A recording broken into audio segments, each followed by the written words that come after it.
Good afternoon. It's great to see such a large crowd. My name is Randall McShepard, and I'm a proud member of the City Club Foundation Board. And on behalf of the board and the City Club organization, I'd like to welcome you to today's Friday Forum. I'd like to first of all recognize and thank my dear friend and president of the City Club Board, Lee Friedman, for yielding her usual responsibility of introducing the Friday Forum speaker to the Policy Bridge organization.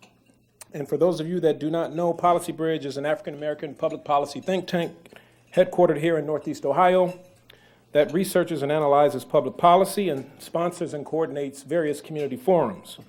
We have been proud to partner with the City Club of Cleveland for well over 3 years now to bring provocative and inspirational speakers and forums to the city of Cleveland. And today is no different.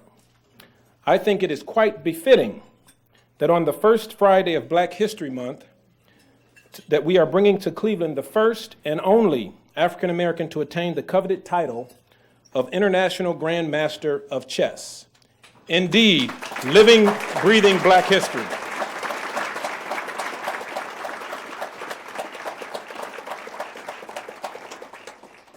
Maurice Ashley has been called the Tiger Woods of chess, and his biography says that the game hypnotized him at a young age, very much like Tiger Woods in his early beginnings with golf.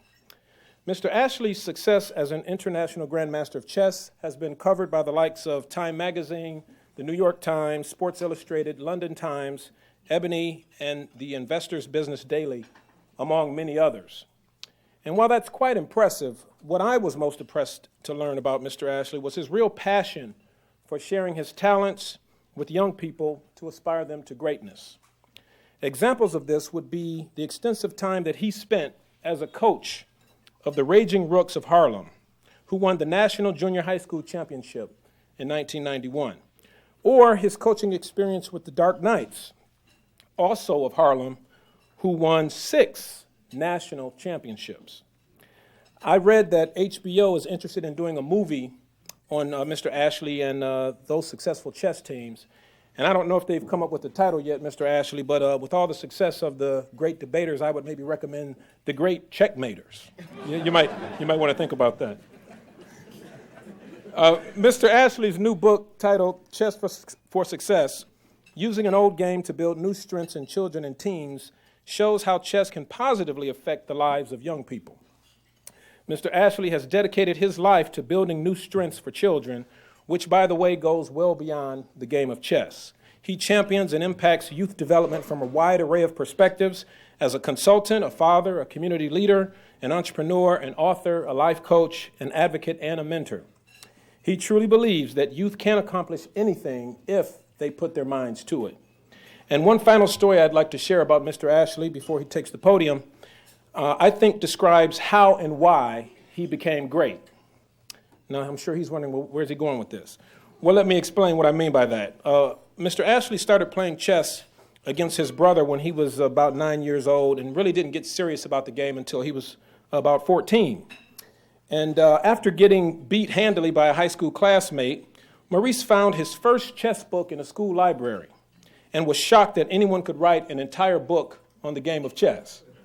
He read it and then went on to read many more.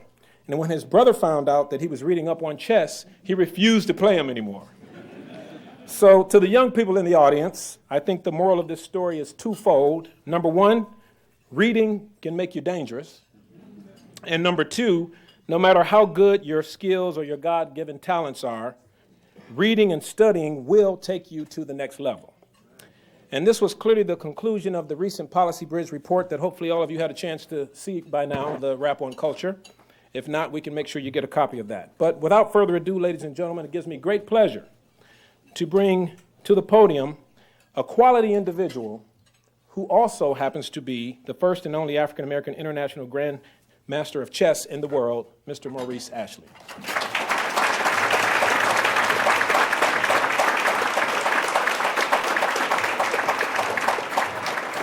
Thank you so much, City Club. Thank you, Cleveland. Thank you, Randy McShepard of Policy Bridge, which I thank for bringing me here. They said they had me on their hit list for 5 years, so I guess I've been hit. I love that. Reading makes you dangerous. I love that word dangerous because that's what grandmasters think we are, We're dangerous. I've been getting some challenges from a few folks. I want to play you, kids. I want to play you. I'm going to get you. I'm dangerous. Be careful because I'm not easy. Indeed, it's a pleasure to be here in Cleveland, weather notwithstanding. You guys know how to keep a brother cold. And I am from New York. I know that's not exactly the most popular place to be from when you come to Cleveland. I am a Yankee fan. Oh, I know. I hope there are no bugs about to descend on me from on high. Messed up our poor Jabba while he was trying to pitch, and the midgets showed up. But, yes, and I'm also a Giant fan, and we're in the Super Bowl. How you like that? Yeah, it's pretty good. You guys are clapping for me, but when I told the kids that yesterday at Shaker, when I went to play them, and also the young people at William Cullen Bryant, I got boos. Oh, it's booed on. We don't want to see the Giants win, Patriot fans. So, we had haters, and we understand. It's okay. It's okay. At least we're in the big dance, and we're proud of it. So 2 days from now, I'm going to be rooting for my Giants. Well, yes, chess. Every time I hear introductions and Black History Month and all that, it's always something incredibly humbling. You get put in a context of history. And, when you say history, usually you think of history as something that has passed, not something that's still going on. And then you say history, and I get names and Black history and all these great names, and I just feel so humble. It's like, I'm still here, people. What are you talking about history? I'm not gone yet. And to think about the neighborhood I came from, I was actually born in inner city Jamaica, came here when I was 12 years old, and I thought I was coming from a tough neighborhood in Jamaica, and Jamaica was tough. I mean, we had, in this political season, we have Democrats and Republicans fighting. In Jamaica, when you were in different parties, you got shot by the other party. People didn't want you to vote. That's how they fought. It wasn't cordial debates. It was, you better run. And we got out of that. My mother took us here to America, and we came to Brooklyn, and I thought Brooklyn was going to be heaven. I thought it was going to be like the Partridge Family. Girls were going to be chasing me like Danny Partridge. I was going to be living in a penthouse, relaxing. Ended up in Brownsville. Now, Brownsville, Brooklyn, some of you may know, is where Mike Tyson's from. Mike Tyson had to get out of Brownsville. He's tough, but he's not that tough. Brownsville was rough. There were a lot of things happening in Brownsville that were not cool in terms of drugs and violence. And it was a poor neighborhood. And a lot of people wonder, how do you get out of a place like Brownsville when there's a lack of hope, a lack of opportunity, a lack of possibilities? Well, there's a lot of hope in Brownsville, a lot of good people. And for me, the way I got out was through chess. And when I fell in love with chess in high school, and my brother, that's a true story, won't play me anymore. I don't even bother challenging him because he always says, "Who beat you the last game we played?"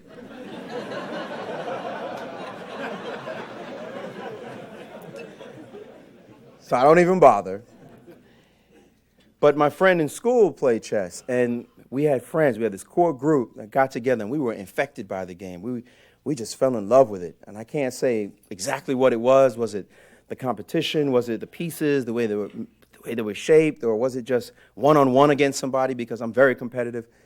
I don't know what it was, but why do people fall in love? Who knows? But I fell in love with this game, and it captured my imagination. It kept me inside. And I studied, and while the stuff was going on outside, and I could hear the gunshots off in the distance as drug dealers dealt with their business, I was inside playing chess. And I was one of those nerdy kids, where my mother on a Friday night, she wasn't worried where I was. It's that public service announcements, do you know where your children are? You ask my mother that, she said, oh, he's over some chessboard somewhere. Because she knew I was so passionate about that game, and she was absolutely right. My friends and I would play chess all through the night on a Friday night until the morning. The sun would come up, and we'd still be playing chess. And that kept us focused, kept us on the right track, kept us out of trouble. So when I grew up and eventually started coaching kids, I knew there was magic in this game. I knew that if I communicated the game to them right, that the kids from circumstances like myself would get the magic of the game, the kind of things that the game taught me. And those things are in my book, too numerous to list here, but I'll say some of them, which include setting goals, planning, concentrating, focus, problem solving, deferring gratification. For those of you who don't know deferring gratification, it means being able to stop and enjoy something later, not now. Don't go after the first thing you see. A lot of times our kids see the first thing and they go, I'm just going to do this. A lot of adults do that too, by the way. But chess players have this wonderful ability to just stop and look ahead and say, wait a minute, is this the right thing right now? Should I invest my time a bit more wisely, my resources a bit more wisely, and wait and be patient?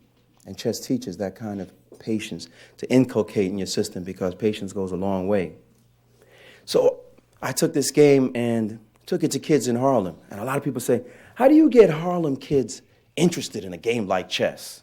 Because, they're supposed to be interested in gangbanging and video games and all that stuff. So untrue.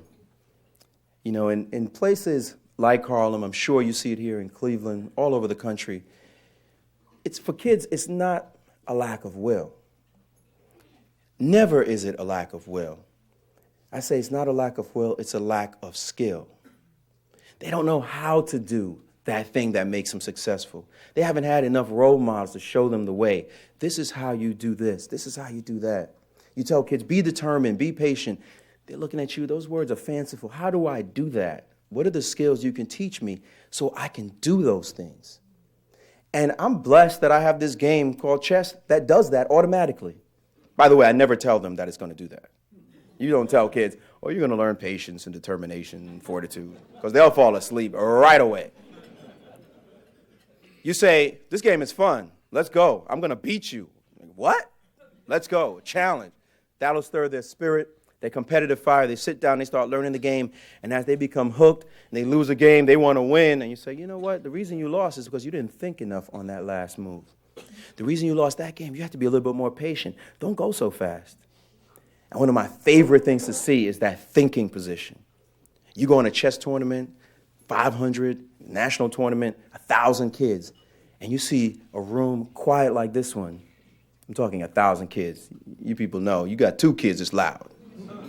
But we have 1,000 kids, and it's quiet like this one. And all of them in that thinking position. Head on the chin on the hand, and they're thinking and they're cogitating and they're trying to plan and plunder and what's going to be the next move I'm going to drop on this player so I can win this game and maybe win a trophy. And how often do you see that? Our kids being quiet, relaxed, patient, studied, thoughtful. And the game automatically begins to inculcate that, and instead of just it being a will, they're now developing the skills. And that's very important. So yes, my students, I trained them, and they did win a national championship in 1991. And yes, Randy, we did sign a deal with HBO, and we will be attempting to make a movie. Unfortunately, this writer's strike has slowed us up, but once they resolved all their business, we'll be back to making a film. I don't think we're going to call ourselves the Great Checkmaters, though. I don't think that's going to work. That's going to go past the producers. But the story is going to be about our students and about the time they spent working hard and doing what they do. And today I have an email that I got from one of the long-lost students who I hadn't spoken to from that national championship team back in 1991. And he emailed me a few months ago, and I've been looking for him. We didn't know where he was. And, as it is, love finds a way. And he sent me an email recently that I would like to read to you. It's a brief email. His name is Jonathan Na. And he wrote, "Dear Maurice, it's been quite a long time since the days of the Raging Rooks." That was our team name. "I'm writing to you today for a few reasons. First, I want to thank you, something that's long overdue, for being the most influential African-American man in my life. I thank you for introducing me to a game that completely changed my outlook on what the future held for me and gave me a way to escape what continues to be a very vicious cycle of self-destruction for many inner-city youth. As I browse the web and Google your name, I'm extremely proud to see that you have had, a tremendous amount of success, and I'm honored to have been able to be the recipient of your wisdom and guidance in my adolescent years. Secondly, I want to let you know that I left New York City about 12 years ago, and though I've met many struggles along the way, I keep my eye on the prize, and I continue to do well for myself. At present, I'm a database manager for the Children's Home of Wyoming Conference in Binghamton, New York. It's a nonprofit organization that provides many different services to troubled youth.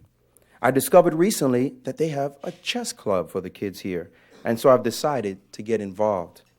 Most of the children here come from horrible circumstances, in some cases far worse off than I've ever been, and he was from inner city Harlem. I look at these kids and their excitement over the game of chess, and it takes me back to my younger days with the Raging Rooks. My game is not where I'd like it to be, but I'm going to try my best to give these kids what you gave to me. I want to instill in them a sense of confidence and direction and show them that the future does not have to be as stormy as some of them believe. Chess was more than just a game for me. It was my outlet, the light along a dark path. Many of these kids have academic and behavior problems that I'm positive can be significantly improved through chess. More important, I think these kids need someone in a non-institutional capacity to simply show that they care. I'm hoping that I will be well received by these kids and that I can make a difference in their lives just as you did in mine. Again, I thank you from the bottom of my heart, and I wish you no less than continued success, and I hope you continue to obliterate boundaries. Please email me or call me at any time. I'd love to talk to you in the near future if you find the time. Jonathan Knott. Of course, I found the time. Called Jonathan, talked to him. We had a wonderful conversation. Jonathan was one of those kids I had in the 6th grade, 7th grade, 8th grade, and he was part of my national championship team. When I gave this letter to Randy, he said, Maurice, all you have to do is read it and sit down. Because, frankly, all the messages of success that we try to preach and so instill in the young people are here in the letter. And it talks so wonderfully about chess, and it makes my heart so proud to see Jonathan talk about what I wanted him to learn without having to preach it to him, without doing that same thing. Adults, we like to talk. We get a kid in front of us, and we're going to tell the kid what we know. We don't realize the kid already knows what success really is and what it takes, and that they want that. They want that already. What they want is not the preaching, it's not the telling them this and that. It's showing them. Show them the path. How do they do it? Exactly what do? You can throw money at a problem and get no results. But when you throw concrete action, plan, love, caring for the kid, a mentor to stand right in front of them, talk to them about life, give them guidance, not in a preachy way, but in a real way that humans talk to one another, that's when you make an impact. Even those kids that did not have a family, a member in the home, that significant family member who can help them, but just to have somebody they can hold on to, that when they're in trouble, they're having difficulties, they can come to and say, this is what's going on in my life. I just need some advice. I need some help. That's what kids really want. And you can find that in the neighborhoods. There are so many heroes in our neighborhoods that are doing great work. You have to find those. Those are the people who sacrifice themselves so that kids can come to their home, and sometimes kids will live in their homes, just to be an option away from their circumstances. Those heroes are in the community, and they have to be identified. They have to be identified, and they have to be supported. And that's critical. When you find such a person, we have to find ways to enrich that person, to let them know that we're behind them. We can't be there, but they're there. And so we want to support them in ways that are very concrete so that they can carry on their successful mission. The other thing he mentions is about being an African-American male, significant male in his life. And that's very powerful. That's very powerful. A lot of our communities, have been divested of African-American males. It's just not seeing a lot of us. One role model can touch so many other lives. And we're not looking for, I'm not going to denigrate athletes, but athletics, somehow athletics has taken this larger-than-life fantasy kind of representation in our community. Most of our kids are not going to be athletes. The vast majority are not going to be LeBron James. They're not going to be Kobe Bryant.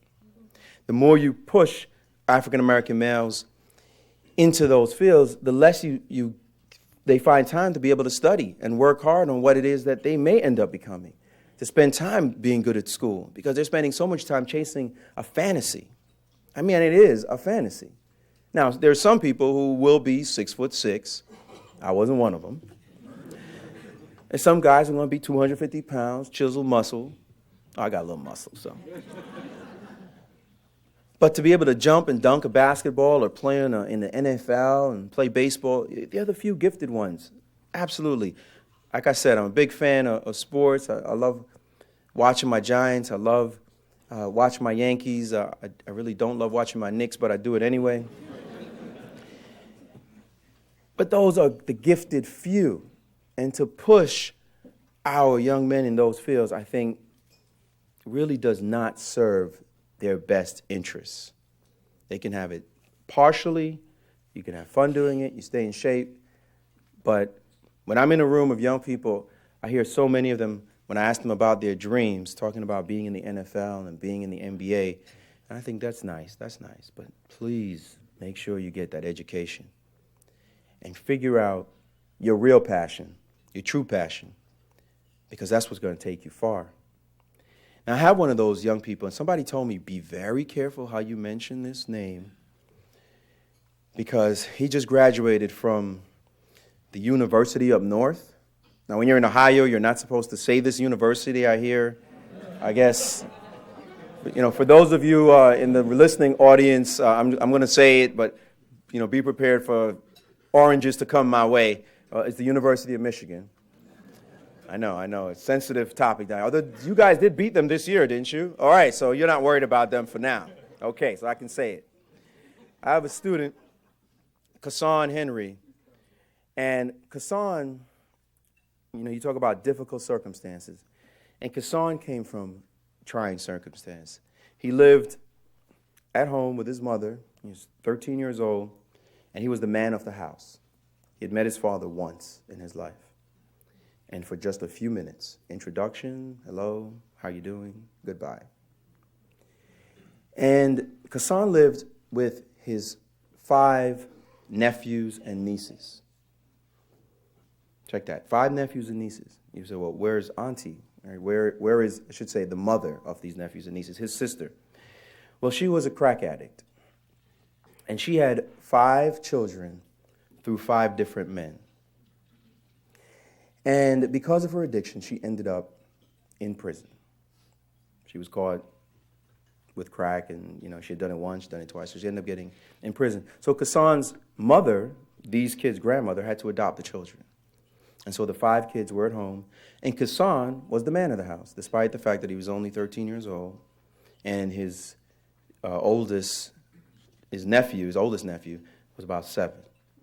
And so Kassan had to be at home a lot when his mother had to go out. Sometimes Kassan had to miss school because his mother had to go to work and she couldn't find a babysitter. And Kassan would just miss out on a lot of the things that the average child would be able to go out and enjoy, the average teenager wanted to do. On top of which, his mother was a minister. So when you're a minister's child, it's even tougher. But Kassan fell in love with chess. And I met him at a junior high school for the Raging Rooks, and I saw the light in this young man's eyes, and he was so bright and so confident anyway, and he was talking about how he's going to be the world chess champion. And when a kid talks like that, I get excited because I know he's not going to be the world chess champion.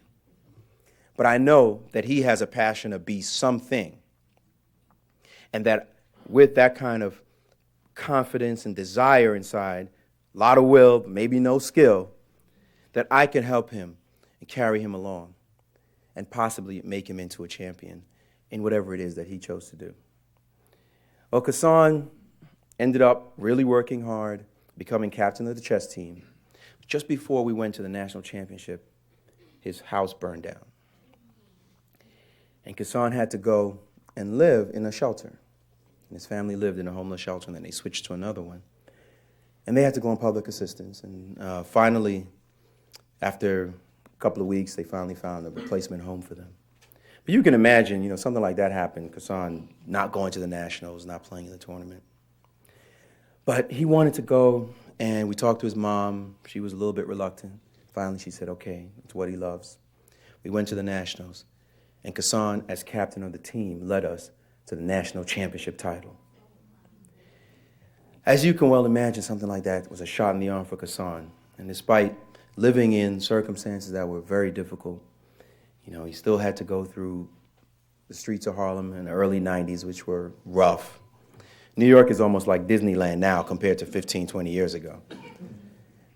But going through what he went through, he finally went on to college, graduated with his bachelor's from my alma mater, the City College of New York. And I can say just this past December, graduated with his master's degree in music theory from the University of Michigan. Yes, indeed.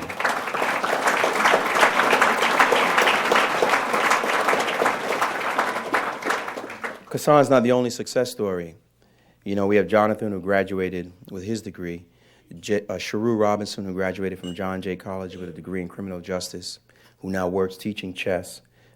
He's been teaching chess for 8 years now in the inner city. We have Stephen Yao, the one Asian boy who was on our team, who now runs 90 buildings in New York, mortgage specialist, has his own real estate company, all that good stuff. And Francis Idean, who graduated from Harvard with a degree in economics and got his MBA from Yale.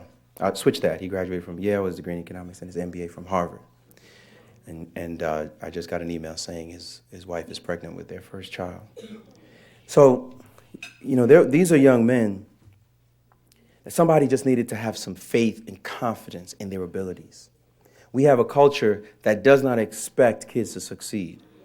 And it's a sad thing. This culture that says that these kids are in tough circumstances, whatever we can do to get them out, that's what we should do. But my thing was always that these kids could be at the very top. And when I look at kids, don't think we're going to get mediocre. We're not trying to place when we go to the national championships. We're trying to win. You have to believe in the potential and the possibility of the children. And there's so many examples. I use chess as my way, but there's so many other examples, whether it be in music. I know that's being done a lot. I know some kids are learning Scrabble, kids are learning the violin. There's so many examples that we don't hear about. The news tends to want to give us the negatives because the negative is more interesting. It catches your attention. But there's so many positive stories of people being focused on young people and teaching them the skills of success. And those programs, those people need to be found, researched, found, checked out, and then supported 100% so that those people can continue to do the work that they're doing and that we can make a difference in those communities. In the same way chess has managed to transform young people in all over the country. By the way, it's sweeping all over the country, this idea of chess. Because chess, first of all, chess is cheap. All you need is a chess set. Chess sets and pieces about $15. And then it's one-on-one. An 80-year-old can play an 8-year-old. And often the 8-year-old will win. And you can talk while you're playing. So you can have some nice words. You can say, oh, you shouldn't do that. Maybe you should think some more. And that's concrete because kids need that. They want to look up to somebody. They want guidance. They want direction. And you want to get them young, too, because, once they're teenagers, they think they know it all. But you get this opportunity to sit and talk and make a difference in a young person's life. Reach out and touch that young person. And that's what it really is all about. And it's really actually not that hard, despite the fact that we've had difficulty over the years. It's really not that hard. Significant adults in the lives of kids make the difference. And teaching them the right things. Focusing now our society less on the material, the sporting angle, and trying to get the other side, the process, and that intellectual side, so that our kids can feel powerful intellectually. And that's such a strong message. Feeling powerful intellectually. Kids shouldn't think that it's a bad thing to get an A, that they're going to not be cool. We should be having parties when kids get A's. They shouldn't be getting certificates. They should be getting trophies. And I see the young people over here clapping because they agree. Again, they want to be successful. They have the will. We just need to teach them the skills. So I thank you so much for having me, everyone. And this is a great forum, the City Club. People were trying to make me scared when I said, you're going to speak at the City Club. You're speaking at the City Club. You know the City Club, right? It's a very exciting place to be. to have the opportunity to share my story with you, and thank you very much. Thank you.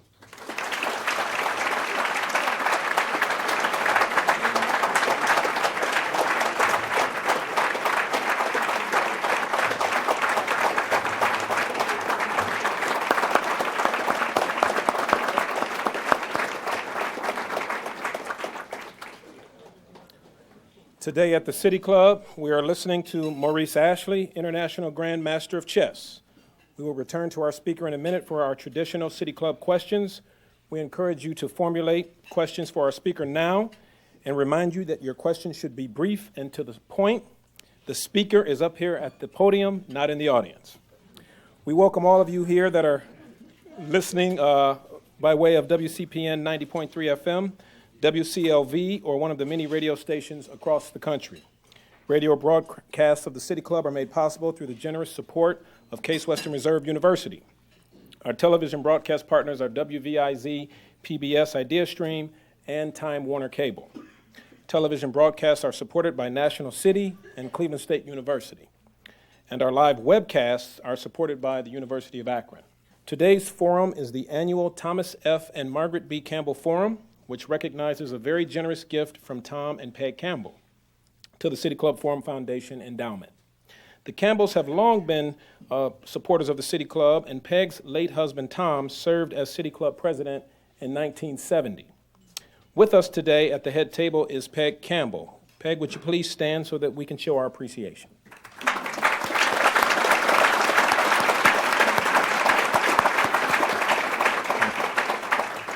And we are pleased to welcome our forum students who are here as part of the City Club student program. Participation of these students is made possible by RPM International. Sounds like a fine company.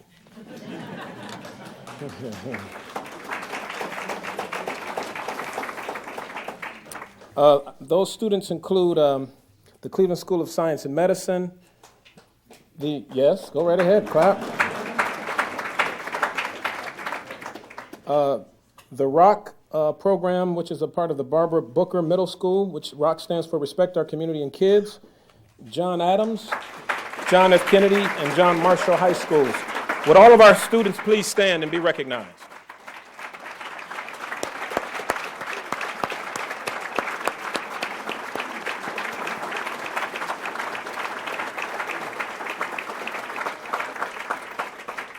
Outstanding. Now we would like to return to our speaker for our traditional City Club question and answer period.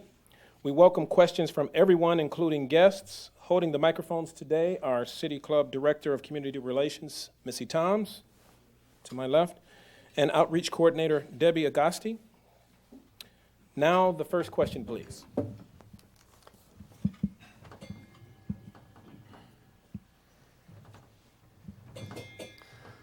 Mr. Ashley, over here.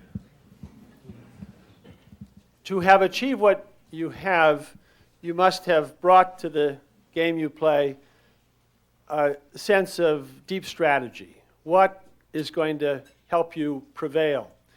What aspect of your winning strategy at chess do you think is most transferable to the world beyond the board? That's a deep question. I think that the answer is just about everything, but I'll focus on some key ones that I really like.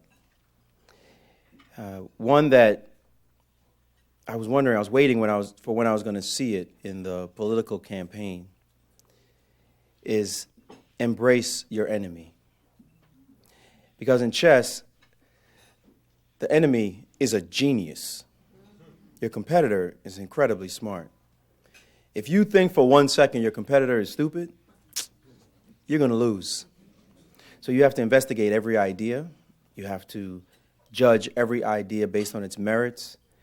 And you have to be very objective. So you never denigrate the opponent in order to uplift yourself. You respect the opponent in order to better defeat the opponent. And I was sort of chastising the political types, those who are running for office now, because they kept denigrating each other until we saw the debate between Mr. Senator Barack Obama and Senator Hillary Clinton, And they were practically having a love fest on stage in the debate. And I said, okay, they got some strategy. They're getting deep. They're getting deep. So embracing your enemy, recognizing that you don't have to undercut the enemy in order to gain your advantage, is something that's a very, very important strategy in chess. Another key strategy in chess, and in life, obviously. Another key strategy, by the way, I should also note that Bill Belichick, the coach of the New England Patriots, that guy embraces the enemy every single time he goes in a press conference. You ever listen to him? He always says, wow, that team we're about to play, they're so good, you know, their quarterback is excellent, the coach is fantastic, the running back, he's unbelievable, the power game, the wide receivers, we got to worry about them. And how are you going to even show up and play? But he takes that back to his team, and he tells them the same thing. And by the time he finished talking like that, his team is focused. Okay, what do we have to do? And then they go out and they execute and execute and execute, and by the time the game is over, they're up 41-7, and they're trying to kill the team still. Kill them, they might come back. You know how good they are. You know what the coach said. Unbelievable. The great strategists embrace the enemy. Another strategy we have in chess that I really love is falsifying one's own ideas. And that means that you take an idea. In chess, I make a move, or I think of making a move. Okay, I'm going to make this move. I don't think, oh, this move is great.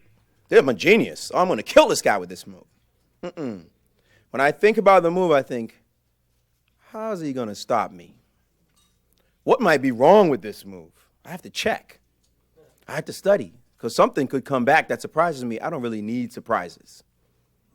So I have to falsify it, or look to try to falsify it. Now, most people in life, when you have a good idea, you're the last person who tries to falsify your own idea. Usually you say the idea, and then you say how smart the idea is and how much of a genius you are. And anybody who says, well, maybe there's a flaw here, you say, oh, no, that doesn't count for anything. This is why it's good.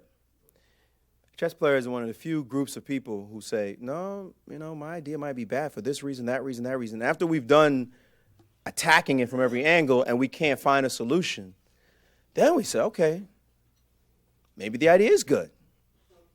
Now, if our political types, I won't mention any names, were able to have that kind of sense of ideas, propose something and attack it and make sure that you see the flaws, and maybe wouldn't be in such a mess sometimes in this country. But it's not just there, it's in all aspects. You see lawyers have to do it, you see scientists have to do it. We all have to not be so full of ourselves when we come up with a concept. My wife reminds me of that all the time. She's the ultimate falsifier of ideas. My ideas, of course. So there are various ways that chess strategy plays a role. Mr. Ashley, welcome to Cleveland. I enjoyed your talk and the encouragement you gave to the young people. How did you become a grandmaster? What was the process, and where have you traveled? What foreign countries, your favorite places, since you've been a grandmaster? In order to become a grandmaster, you have to carry out a very rigorous procedure, which is to play against other internationally ranked players, international masters, and international grandmasters. And by playing them, there's a formula, which I don't even know the formula. I just know it's a formula, that the International Chess Federation has worked out based on the ranking of your opponents and your rating and how many of them you play and all that. And then they tell you at the beginning of the event, you need to score this number of wins or combination of draws in order to get what's known as a grandmaster norm. And you do that one time, and then you do it twice, and then you do it 3 times, and then they give you the title. Now, the problem with that is most grandmasters don't want you to be a grandmaster over their body. So every game is a dogfight. And as you can well imagine, the grandmasters around the world are pretty good players.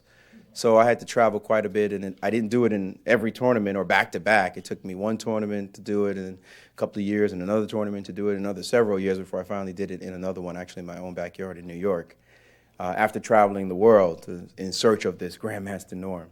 I've been to a number of places, had the blessing to go travel all over Europe, into Paris and London, and in Amsterdam, and in Bad Wiessee in Germany, Munich, all over the Caribbean. I actually had the opportunity to be in the Kremlin building. And Kremlin, old Soviet Guard political building, and I actually did commentary, believe it or not, commentary on a chess game. It was the first sporting event ever held in the Kremlin, and it was chess. And Garry Kasparov, the then world champion, was playing his protege, Vladimir Kramnik, and they wanted somebody to go up and speak to the English audience who were listening in with headsets. And they said, Maurice, you go up there and talk about the games. And I went up, and they didn't expect a brother from Brooklyn to talk about chess. Because we don't give the staid golf call. Looks like Kasparov is about to make a move. Looks like it's an intricate possibility here that he's about to execute. No. In Brooklyn, we trash talk. And I was up there in this small booth in the Kremlin, looking down on the Kremlin stage with an audience, and I was saying, Kasparov just made a spectacular move. Look at the take off Kramnik's head. Wow, he better look out. This game is getting hot in here.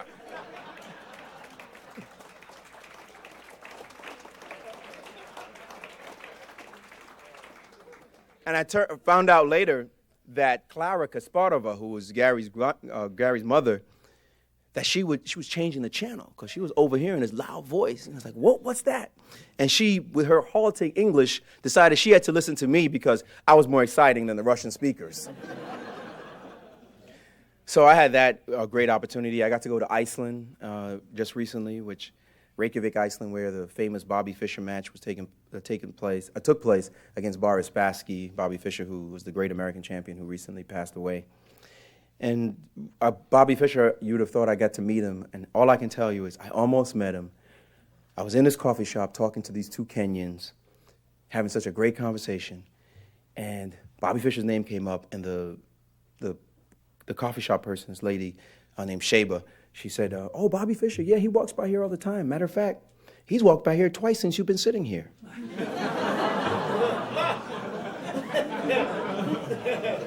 I said, what? What do you mean? He walked by twice. Yeah, he walks all funny. He's like a little bent over now. He's a bit older. I said, you didn't say anything to me? She said, I thought you met him before. So all I can dream of in my nightmares is the fact that I almost met Bobby Fischer. And it's the ghost of Bobby Fischer walking behind me one way and walking behind me the other way. So yes, I've had the opportunity to travel quite a bit. And chess is that kind of international game where so many people play. I play people who can't speak English. But we play a respectable game, and after the game, we're analyzing together, and we're just making hand signals, good move, bad move, no, maybe, and then shake hands afterwards with respect for each other. I'm a student from Charles W. Eliot. I'm in the 8th grade, and I wanted to ask a question. What was the fastest you ever beat any person that you played chess with? I think that just happened about 5 minutes ago,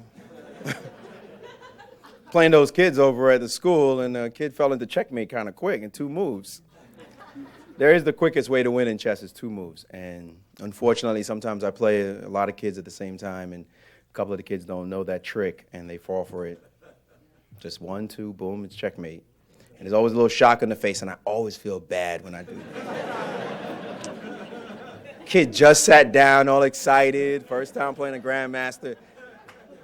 And it's mean, but I'm playing 40 kids. I need to get them out of there,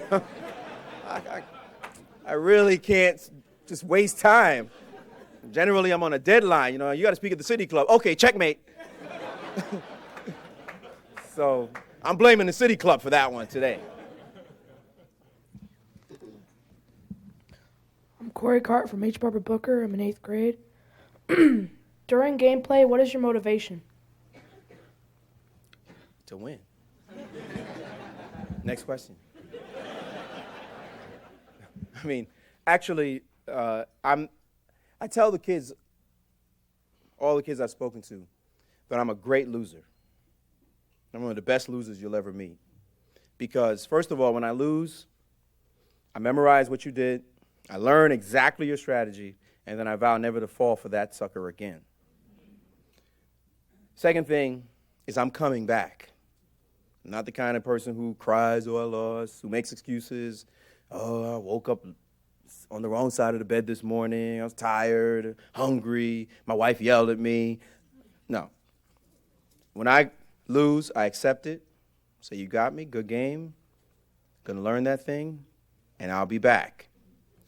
So all I really want is a great game. A great game. Of course I want to win, but I want a great game. I want to give it my best every single time I play. I don't want to be in the moment. I want to play this move, this move, this move. Don't want to think too far ahead, because that's how you get burned when you're a professional player.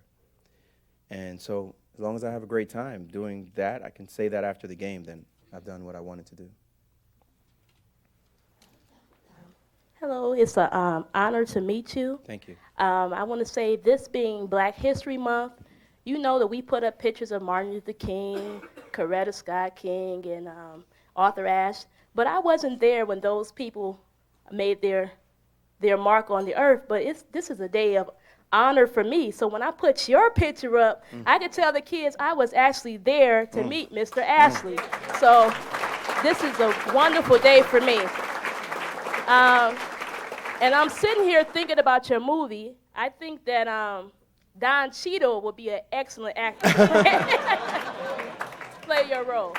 My question is, have you ever thought about doing any work with inside of the juvenile system, working with youth? Because I think it has definitely impacted those kids that haven't gone that far into the system. But I think you would think about working with the kids inside the justice system. I have just signed a deal with Rikers Island to begin on the 28th of February to work with the transient population, teaching them the benefits of chess. So, yes, absolutely. And thank you for those words.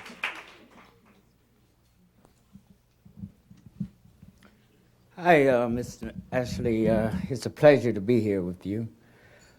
I'm trying to take my maturity where it's never been before, so I joined a chess club called Mystical Knights right here in Cleveland, and it's been taxing my mind.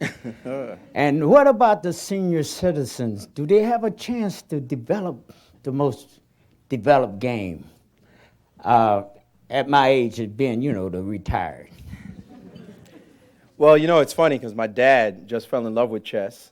He played a little bit, and like I said, I didn't grow up with him, so I didn't have the benefit of his wisdom initially, but he tried to stay in our lives, and we'd go with him, go see him once a week.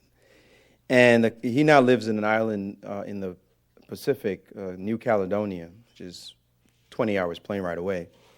But he recently visited us for Christmas and spent 10 days with me, and every day he was telling me, you got to give me chess lessons because those guys back in New Caledonia are beating me, and I got to get some lessons. I brag you're a grandmaster, and then they beat me and say, no, yeah, that's not your son, you're lying. So even at an advanced age, I watch him, and he's sharp, and it's keeping his mind fresh. And, they say that I don't know that it's true, but they say that no chess player has ever developed Alzheimer's, no professional chess player. So I don't know if that's really true or not. And I still haven't found an example of it. So keeping that mind fresh at any age is very important. So I would just recommend it on mental health reasons alone. And as far as getting better, you sound like a very articulate guy. You just read some books and go kick butt. My name is Alex Simpson. I'm from Charles Elliott, and I'm a 7th grader.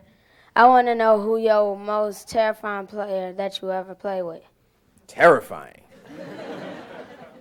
Terrifying. That's a tough question. I played a lot of good players, played a lot of great players. I haven't really been terrified of playing against someone, but I know the best player I've ever played was Garry Kasparov, who's the former world champion. And I played him in a funny situation. I've been playing against 40 kids and all that stuff myself. But Garry Kasparov, when I wasn't yet a grandmaster, I got the chance to play him on the Regis and then Kathy Lee show. All right? And he was being interviewed, and they wanted 5 really good players to come and play against the world champion so he could show off, basically. And 5 of us, it was 4 international master and 1 grandmaster. Garry was so good, he took on all of us and beat all of us on the show within the hour that it took for the show to be over. Unbelievable. But the one thing that happened, and I'll never forgive Mr. Regis Philbin for this, is during the game, they'd cut to Gary. How you doing, Gary? Boom, boom. Then they'd go back to the show and just keep the show going. And then they'd come back after a commercial and say, oh, how you doing, Gary? Anybody finished yet? And Gary would get that look on his face like, I've got this down. I'm handling this business here. And Regis decided he wanted to focus on me. So he says, Gary, how you doing? Gary looks back and says, oh, Maurice, how are you doing? All of a sudden, the camera zooms in. Now, I'm just trying to survive. Put my head down. I'm like, come on, man, why me? It's like, you're picking on the brother? I mean, what's the deal? And he looks over and he says, Maurice, looks like you're getting whooped.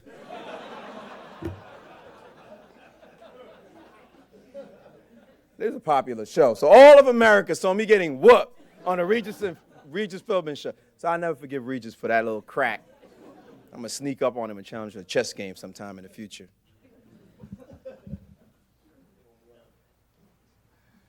Good afternoon, sir. Good afternoon. My name is Maynard Washington. I represent the Mysterious Knights International Chess Club and Academy. Ooh, I'm scared of you. Right. We just signed up for our second year with the Chess Federation as an affiliate. We're stationed down here in the old arcade, and we have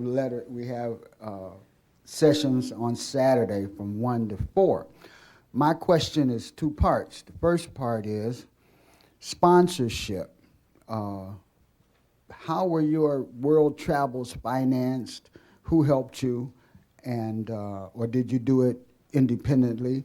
And my second part of the question is, I'm playing white, and my first move is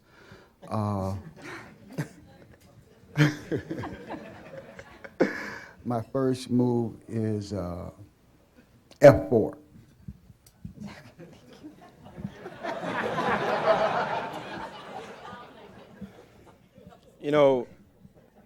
Usually when somebody calls me out like that, especially in Brooklyn, we had to put dollars on the table.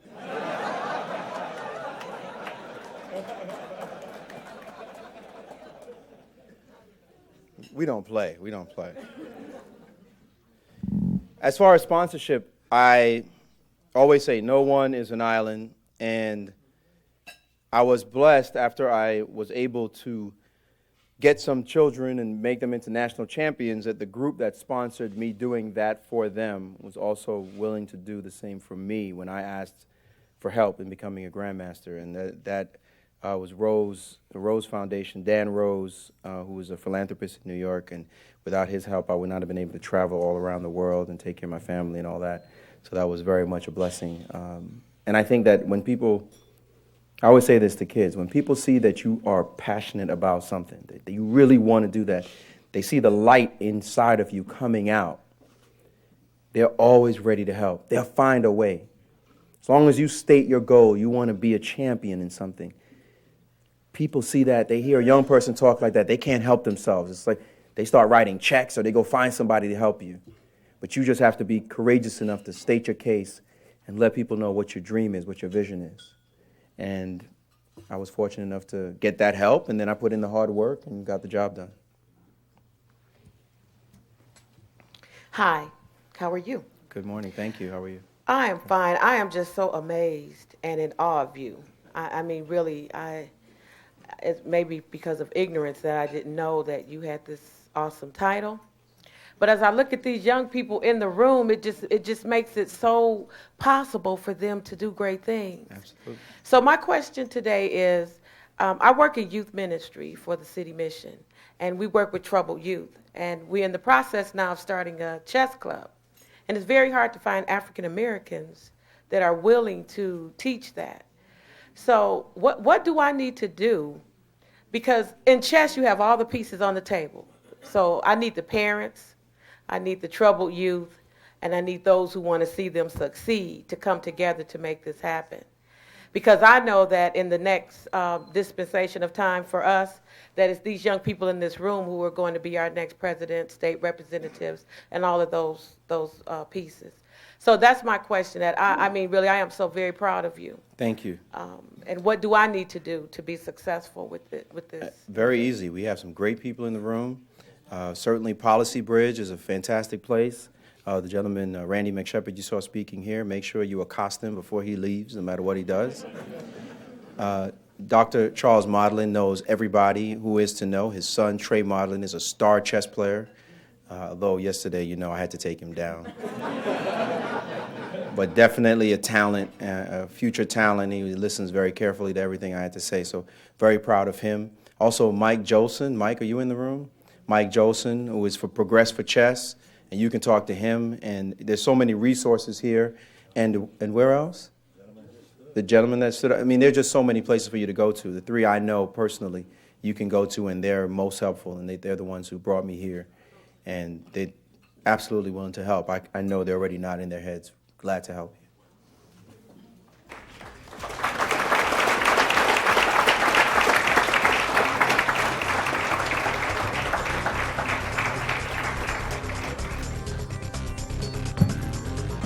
Today at the City Club of Cleveland, we've been listening to Maurice Ashley, International Grandmaster of Chess. Thank you, Mr. Ashley. Thank you, ladies and gentlemen. This forum is now adjourned. For information on upcoming speakers or for podcasts of the City Club, go to cityclub.org.